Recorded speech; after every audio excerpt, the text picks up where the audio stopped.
Parshas Bereshis. This week, the Parsha is preceded by the reading of Parshas V'zos HaBracha on Simchas Torah, and we are quite mindful of Simchas Torah being the yahrzeit of so many of our brothers and sisters in Eretz Yisrael in the horrific massacre that was perpetrated a year ago, and we have them in mind, and this shir is dedicated Le'ilui Nishmasa. The Torah begins with the words, Bereshis, Bara Elokim es hashamayim v'ha'aretz. In the beginning, God created the heavens and the earth. This is not exactly how Rashi translates it, because he says the word itself, Bereshis, implies in the beginning of, and there is no object of this beginning of, and he reads at the beginning of the creation of the heavens and earth. He says, these verses do not come to tell you the order of creation, because there was already water before the beginning of this narrative. So we'll take that as it is, but Rashi's first comment really is in a different direction. Rashi says, Bereshis, Rashi says,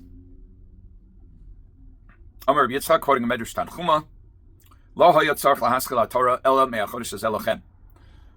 Torah really should have begun with the part in Shemos, which describes, just before the children of Israel about to leave Egypt, which describes the new month and is the mitzvah of Kiddush HaChodesh, which is declaring the effectiveness of the new month, which has implications for the calendar.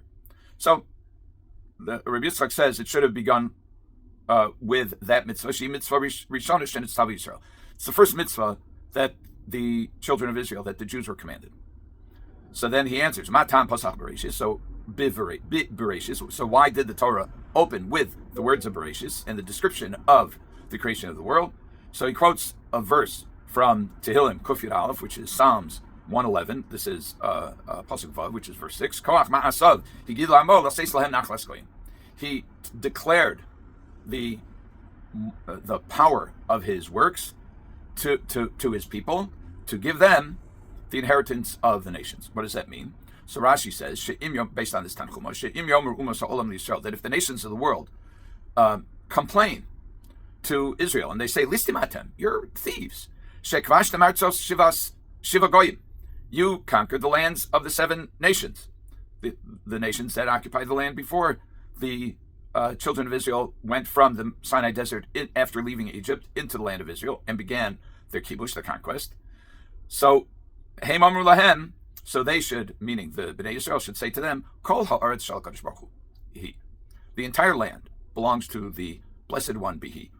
V'hu bara'ah, v'hu nisano l'asher yashav beinav.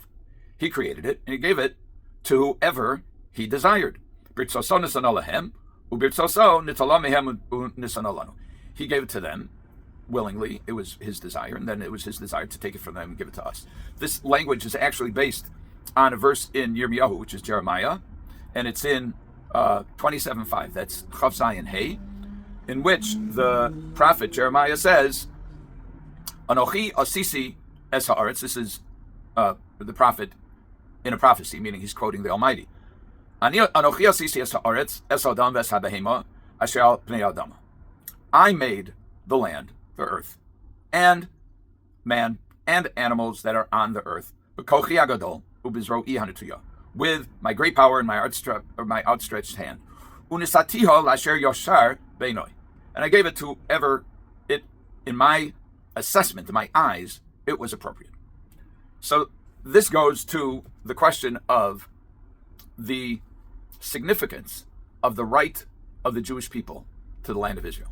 Now, one might ask, and the commentaries do ask, but there are a lot of things we learn from these stories that are introduced with the very beginning of Genesis, of Bereshis, and go all the way till the middle of Shemos, till through the Exodus from Egypt. That's a wealth of moral lessons, of teaching, and there are even mitzvahs. There's the mitzvah of bris milah, the commandment of circumcision, of gid anosha, of not eating the certain part of the hindquarter. So, what about those? So first of all, as far as those goes, the Mefarshei Rashi explained that those were given to individuals and then reincorporated into the body of Jewish law. They consider this to be a minor issue. But more importantly is, how do we know who we are?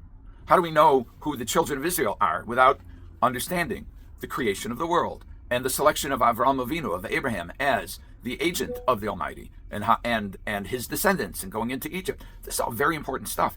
It's hard to imagine the Torah without that. And I'd like to suggest that the question of Rabbi Yitzchak is not, should the Torah have described this, but rather, what do we open with? Ma ta'am posach b'Bereshis. Or as Rabbi Yitzchak says in Tanchuma, he says, Hoya tzarech lahaschil es Torah. We have to start the Torah. What is it about haschala? What is it about the beginning? We know that there are many indicators that the first thing on the list is the most important. Rishon chashuv. The question is, what's our leadoff? What's our opening communication from God in the Bible, in the Torah? Now, curiously, it's not about why the Torah is so important. It isn't that. But rather, it's about why Eretz Yisrael is so important. Or put another way, it's that our claim to the land is important. And the Meforshei Rashi, the commentaries on Rashi, say that Rashi is not suggesting that none of this detail be included. The Mizrachi, who's one of the commentaries on Rashi, says, just like the rabbis attribute the authorship of the book of Eov, of Job, to Moshe Rabbeinu, to Moses, so similarly there could have been a separate book called Sefer Bereshis or Sefer Yetzirah or something along those lines. But why is it incorporated into the Torah? The underlying assumption is that the purpose of the Torah is to tell us how we should conduct our lives. What we might call in today's rabbinic parlance, halacha l'maisa, practical halacha. Practical meaning that we incorporate into our practice these principles. And yet, the beginning of Bereshis has no overtly practical dictates, but rather it seems to be a lot of moral dictates and a lot of which can be translated into practice, but they aren't specifically and narrowly articulated laws like HaChodesh Hazeh Lachem, Rosh Chodoshim, Rishon Hu Lachem L'Chad She'esh Shana. That this month is the first of the months, and this is how you go about dealing with the months, etc. Bereshis isn't like that. And Rashi later says that this word Bereshis is actually a code, an allusion to Bishvil HaTorah Shenikra Bereshis, Bishvil Yisrael Shenikra Bereshis, that the principal cornerstones of the existence of the world is Torah and Israel.